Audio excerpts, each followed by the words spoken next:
প্ৰিয়সকল শুনক, ক্লেশ নোহোৱা জীৱন নাইবা ক্লেশ নোহোৱা পৰিয়াল নাইবা সমস্যাত নপৰা ব্যক্তি সাধাৰণতে এই পৃথিৱীত কাকো দেখা নাপাব। জীয়াই থকা প্ৰত্যেকজন ব্যক্তিৰ জীৱনত কিবা নহয় কিবা ক্লেশ, কিবা নহয় কিবা দুখ নিশ্চয় থাকিব। যদি কোনো ব্যক্তিয়ে কয় মোৰ জীৱনত কোনো দুখ নাই, তেওঁ এটা মৃতদেহহে মাথোন। মৃতদেহৰ কি দুখ থাকে? মাটিত পুতি থব, জ্বলাই দিব, নে সাগৰত উটুৱাই দিব, নে কৰোবাৰ পৰীক্ষাগাৰত দি দিব, সেইবোৰ চিন্তা মৃতদেহৰ নাথাকে। কোনো দুখ নাথাকিলে সেইটো মৃতদেহহে হ'ব। তাৰমানে জীয়াই থকা ব্যক্তিৰ কিবা নহয় কিবা দুখ থাকিবই, কষ্ট থাকিব। কিন্তু আজি আপোনাৰ জীৱনত যি দুখ আছে, কষ্ট আছে, আৰু আপোনাৰ জীৱনত যি সমস্যাবোৰ আছে, তাৰ কাৰণ কি বাৰু? আপোনাৰ জীৱনলৈ অহা পৰীক্ষাবোৰৰ অধীন হোৱাৰ কাৰণেই আপোনাৰ জীৱনলৈ দুখ আহিছে নেকি? শয়তানৰ বশৱৰ্তী হোৱাৰ কাৰণে, এই জগতৰ বশৱৰ্তী হোৱাৰ কাৰণে আৰু কুসংগৰ কাৰণে আজি আপোনাৰ জীৱনলৈ ক্লেশ আহিছে নেকি? সেইকাৰণেই আপুনি নিজৰ চাকৰি হেৰুৱালে, আপুনি নিজৰ পঢ়া শুনা ধ্বংস কৰিলে, এই কাৰণেই আপুনি বেমাৰত পৰিছে নেকি? তেন্তে শুনক, আপুনি পাপৰ কৰ্মবোৰক স্থান দিছে, সেইকাৰণে আজি আপোনাৰ জীৱন ধ্বংস হৈ গৈছে নেকি? তেন্তে আজি ঠিক কৰি লওক, আপোনাৰ জীৱন আৰু বিবেচনাক ঠিক কৰি লওক, নিজৰ জীৱনটো ঠিক কৰি লওক। আজি যি দুখ, কষ্ট আৰু সমস্যা আছে, কষ্ট, ধ্বংস, বেমাৰ, সমস্যা আছে, সেইবোৰৰ কাৰণ কি জানেনে? আপুনি লোৱা ভুল খোজ আৰু পাপৰ কৰ্ম। ঠিক কৰি লওক। আজি যি দুখ কষ্টৰ মাজেৰে আপুনি গৈ আছে, তাৰ কাৰণ জানেনে? হয়তো ঈশ্বৰে আপোনাক চালিজাৰি চাই আছে, পৰীক্ষা কৰিছে। সকলোৰে জীৱনত এনেকুৱা হয়নে বাৰু? হয়, যেতিয়া আপুনি সিদ্ধতাৰে আৰু সততাৰে চলে, ঈশ্বৰে আপোনাক কেতিয়াবা পৰীক্ষা কৰি চাব পাৰে। ইয়োবৰ বিশ্বাসক পৰীক্ষা কৰা হৈছিল, ইয়োবৰ আত্মিকতাক পৰীক্ষা কৰা হৈছিল। শয়তানে ঈশ্বৰৰ আগত কি কৈছিল জানেনে? আপুনি তেওঁক আশীৰ্বাদ কৰিছে, সেইকাৰণে তেওঁৰ চাৰিওফালে বেৰা দিছে কাৰণে তেওঁ ঈশ্বৰ ঈশ্বৰ বুলি আপোনাৰ আৰাধনা কৰি আছে। সেইবোৰ যদি আপুনি কাঢ়ি লয়, তেন্তে তেওঁ আপোনাক নিন্দা কৰি আপোনাক ত্যাগ কৰিব। তেতিয়া ঈশ্বৰে ক'লে, মই তেওঁক আশীৰ্বাদ কৰিছোঁ, সেইকাৰণে তেওঁ মোক আৰাধনা কৰি আছে, তেনে নহয়। তেওঁক আশীৰ্বাদ নকৰিলেও তেওঁ মোৰ উপাসনা কৰিব। নহয় ঈশ্বৰ, নহয় জিহুৱা। ইয়োব তেনেকুৱা নহয়। প্ৰিয়সকল, ইয়োবক পৰীক্ষা কৰা হ'ল আৰু চালিজাৰি চোৱা হ'ল। তেওঁৰ পৰীক্ষাত তেওঁৰ একো ভুল নাছিল, একো দুৰ্বলতা নাছিল, কিন্তু তেওঁ সকলোবোৰ হেৰুৱাই পেলাইছিল। তেনেকুৱা সময়ত ইয়োবে কি কৈছিল জানেনে?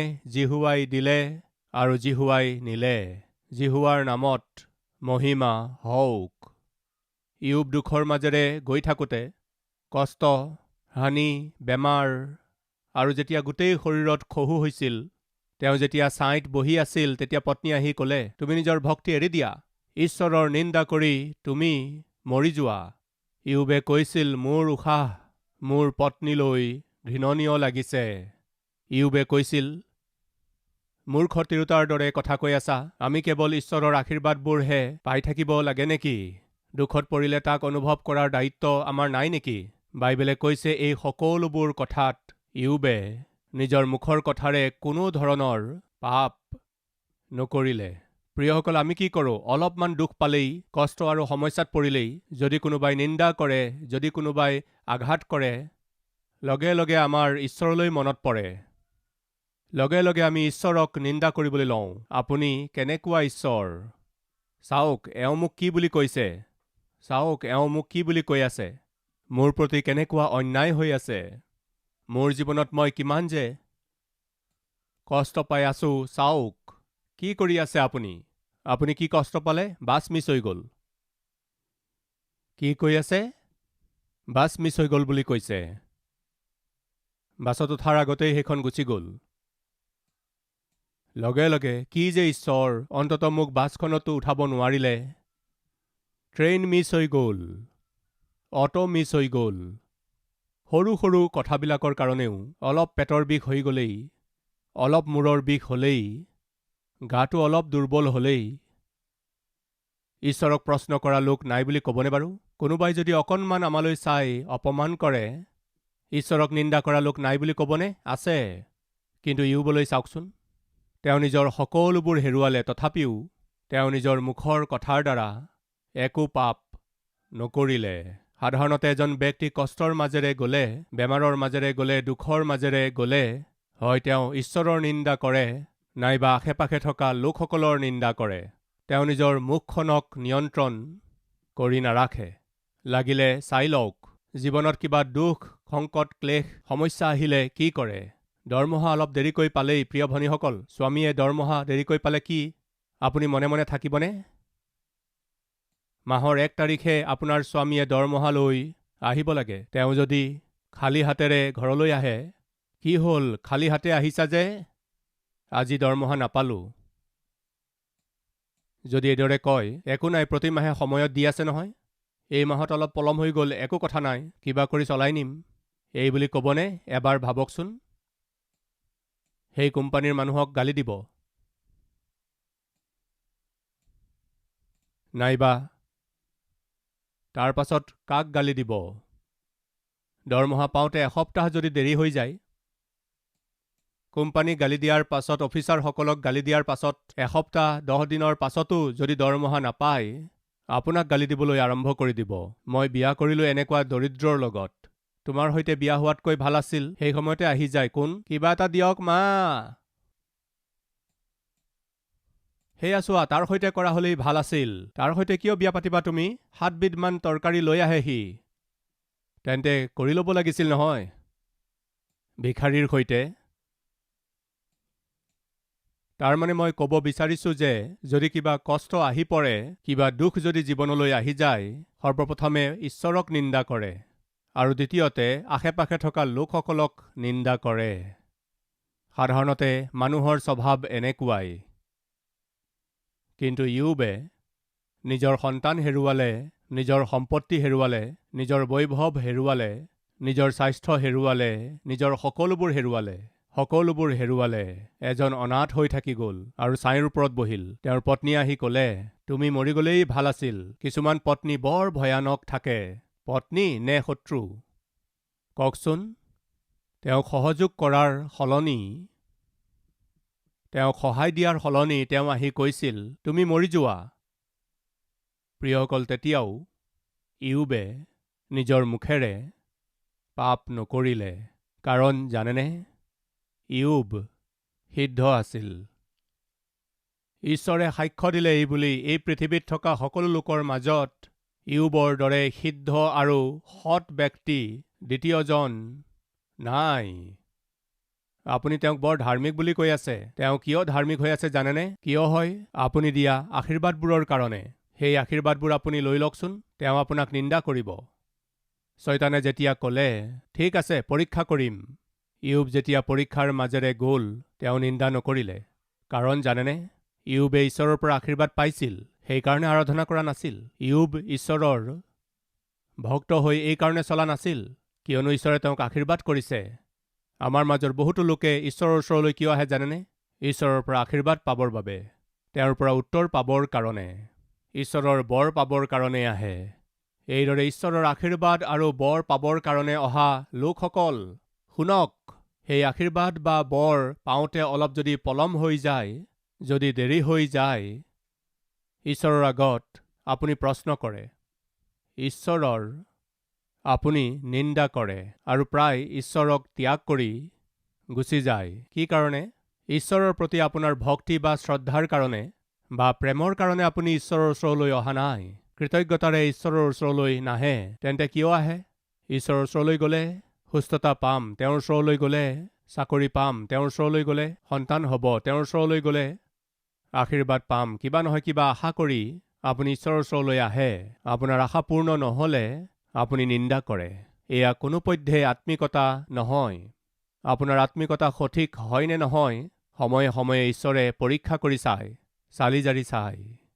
সেই পৰীক্ষাত যদি আপুনি ফেইল হৈ যায়, আপুনি ইয়াকে দেখুৱাই, এয়া কি জানেনে, আপুনি ঈশ্বৰৰ ওচৰলৈ আশীৰ্বাদৰ কাৰণে আহিছে। আশীৰ্বাদ দিওঁতা ঈশ্বৰৰ কাৰণে নহয়। তাকেই প্ৰমাণিত কৰিছে। শুনক, আত্মিক যাত্ৰাত আব্ৰাহামক পৰীক্ষা কৰা হ'ল। তেওঁ নিজৰ প্ৰাৰ্থনা জীৱন নিৰ্মাণ কৰি কৰি যজ্ঞবেদী বনাই মুকলিকৈ নিজৰ বিশ্বাসৰ বিষয়ে প্ৰকাশ কৰাৰ সময়ত পৰীক্ষা আহি গ'ল। কি আছিল সেই পৰীক্ষা? আকাল। সাধাৰণতে আকাল হ'লে কি হয় জানেনে? মানুহে ভোকত কষ্ট পাবলৈ ধৰে, সমস্যাত পৰি যায়। প্ৰিয়সকল, সেই সময়ত আব্ৰাম অকলে নাছিল। তেওঁৰ সৈতে তেওঁৰ পত্নীও আছিল আৰু তেওঁৰ সৈতে তেওঁৰ দাস দাসীসকলো আছিল। এটা দল হিচাপে একেলগে যেতিয়া গৈ আছিল, যাত্ৰা কৰি আছিল, তেওঁলোক এখন স্থানলৈ আহি ৰৈ গ'ল। তেতিয়া যি অঞ্চলত তেওঁলোক আছিল সেই স্থানত আকাল পৰিল। আজি এক বিশেষ সত্যক আমি সকলোৱে জানি গ'লে বৰ ভাল হ'ব। কি জানেনে? খ্ৰীষ্টীয় পথ ফুলৰ পথ নহয়। আজিকালি আমি দেখিছোঁ বহুতো লোকে ভুল শিক্ষা দি আছে যে আপুনি যীশুখ্ৰীষ্টক বিশ্বাস কৰক, দুখ নাহিব। যীশুখ্ৰীষ্টক বিশ্বাস কৰক, বেমাৰ নাহিব। যীশুখ্ৰীষ্টক বিশ্বাস কৰক, কষ্ট নাহিব, ক্লেশ নহ'ব, আৰ্থিক অনাটন নহ'ব, পৰিয়ালত সমস্যা নহ'ব। বিভিন্ন ধৰণৰ শিক্ষাবোৰ দি থাকে। ঠিক বুলি ভাবি যেতিয়া মানুহে যীশুৰ ওচৰলৈ আহে, তাৰ পাছত যেতিয়া তেওঁলোকৰ জীৱনত দুখ কষ্ট আহে, তেওঁলোকে কয়, এইজন কেনেকুৱা ঈশ্বৰ বাৰু? এইবোৰ সকলো দূৰ হৈ যাব বুলিয়েইতো আমি ইয়ালৈ আহিলোঁ। অহাৰ পাছত দেখিছোঁ যে এই সকলোবোৰতো দূৰ হোৱা নাই। এই বুলি ভাবি দুখ কৰে আৰু ঈশ্বৰৰ পৰা দূৰ হৈ যায়। যীশুখ্ৰীষ্টৰ ওচৰলৈ এইকাৰণে আমি আহিব নালাগে যে যীশুৱে আমাক আশীৰ্বাদ দিব। তেন্তে ক্ৰুচৰ ওপৰত তেওঁ কৰা বলিদানৰ দ্বাৰা আপুনি বিনামূলীয়াকৈ পোৱা ক্ষমাৰ বাবে আপুনি আহিব লাগে।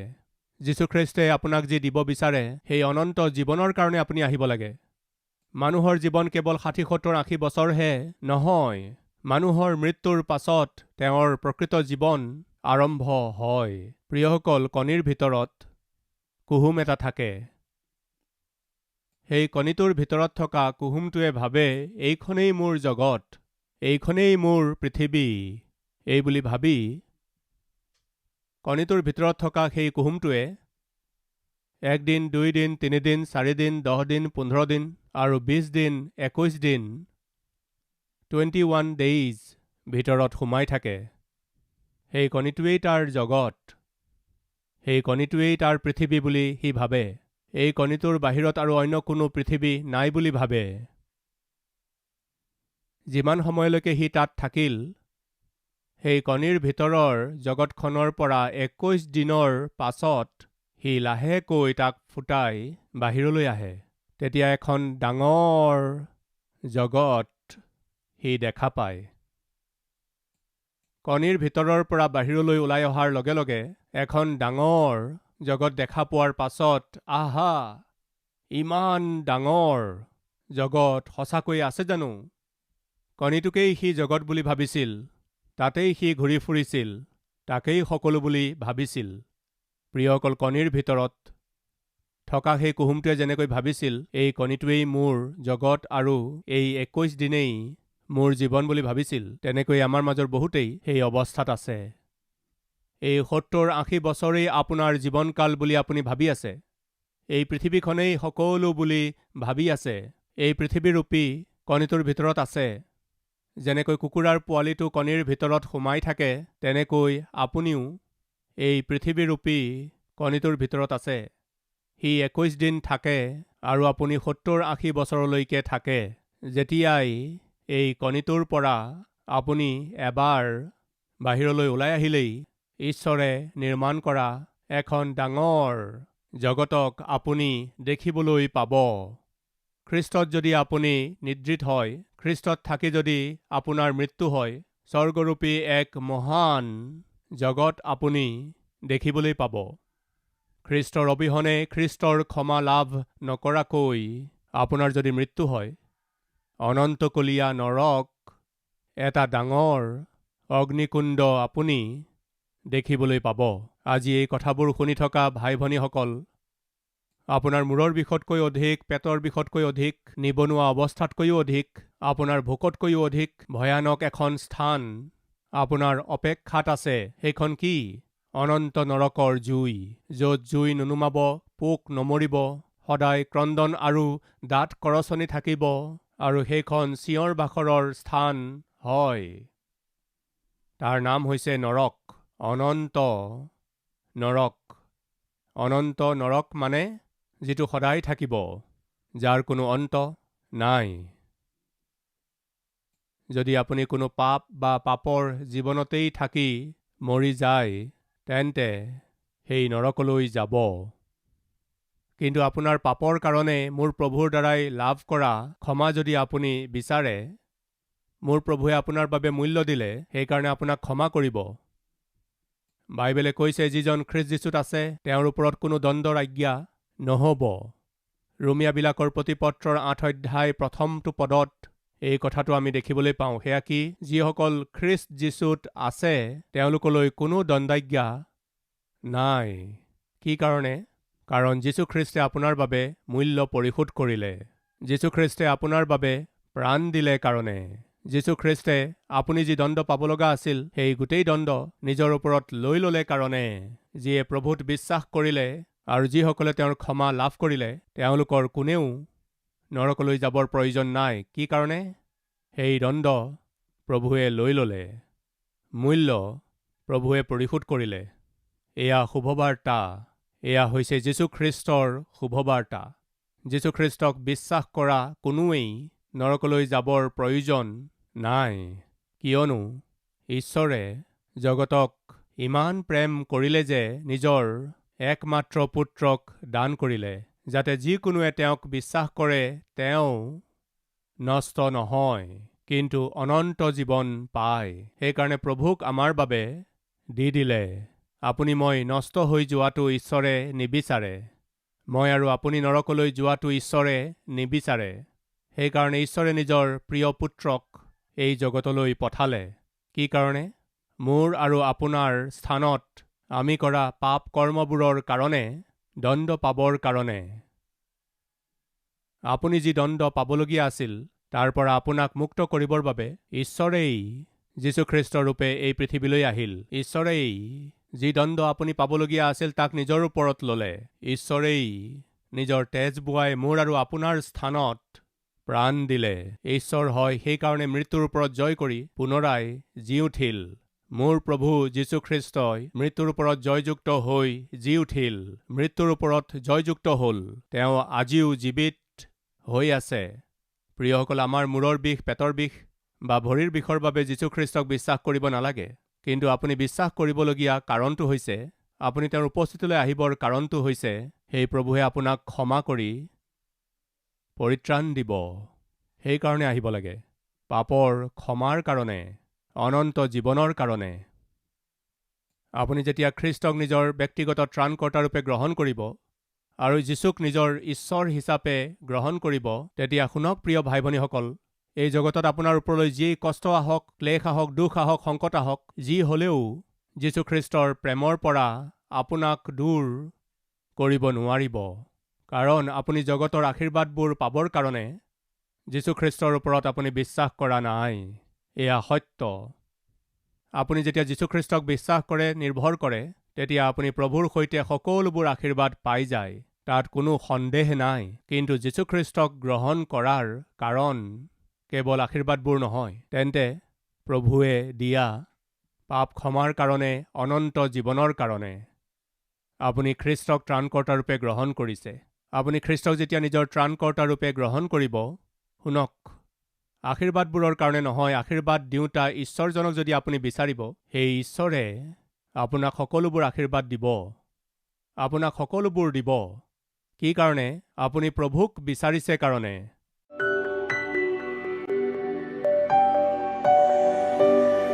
মহান পবিত্ৰ প্ৰেমময় পিতৃ ঈশ্বৰ, আত্মিক পথ ফুলৰ দলিচাৰ পথ নহয়। যদিও সন্মুখত কাঁইটৰ বাট দেখা পোৱা যায়, সকলো বাটত কাঁইট নাথাকে। আমাৰ জীৱনত ক্লেশ থাকিলেও ক্লেশতকৈও অধিক আনন্দ দিওঁতা ঈশ্বৰ আপুনি আছে পিতৃ। আমাৰ ভুল কামৰ কাৰণে, ভুল সিদ্ধান্তৰ কাৰণে আমি সংকটত পৰিব পাৰোঁ, কিন্তু আপোনাৰ উপস্থিতিলৈ আহি প্ৰাৰ্থনা কৰি আপোনাৰ উপস্থিতিত অনুতাপ কৰিলে আমাৰ চৌদিশে থকা প্ৰতিকূল পৰিস্থিতিবোৰ দূৰ কৰি শান্তি আৰু আনন্দ দিবৰ কাৰণে আপুনি সক্ষম পিতৃ। এই সত্যক জানি আপোনাৰ সন্তানসকলে তেওঁলোকৰ নিসহায় অৱস্থাত তেওঁলোকে যেতিয়া প্ৰাৰ্থনা কৰি আছে, তাক শুনি অদ্ভুত সমাধান আৰু আনন্দৰ জীৱন প্ৰতিজনকে দিয়ক। যেতিয়ালৈকে জীয়াই থাকিব, আপোনাৰ সন্তান হিচাপে আপোনাৰ সাক্ষ্য হৈ জীৱন যাপন কৰিবলৈ সহায় কৰক। যীশুখ্ৰীষ্টৰ নামত মাগিছো পিতৃ আমেন।